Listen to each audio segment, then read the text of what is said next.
আর আমি তো মূসার প্রতি এ মর্মে ওহী দিলাম যে আমার বান্দাদের নিয়ে তুমি রাতে বেরিয়ে পড়ো আর তাদের জন্য সমুদ্রে শুষ্ক পথ নির্মাণ করো।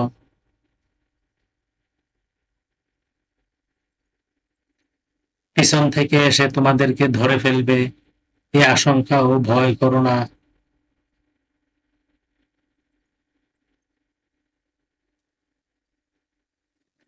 ফেরাউন সৈন্যদল নিয়ে তাদের পশ্চাদপন করল, সমুদ্র তাদেরকে পূর্ণ নিমজ্জিত করল।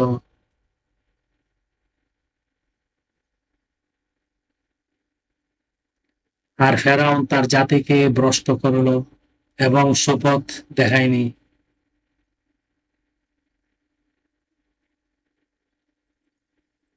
হে বনী ইসরায়েল, আমি তোমাদেরকে মুক্তি দিয়েছি শত্রু হতে,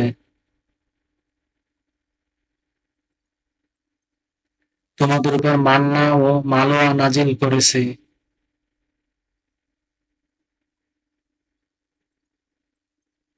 আয়াত ৭৭ থেকে ৮০, সূরা তোয়াহা, আল কোরআন।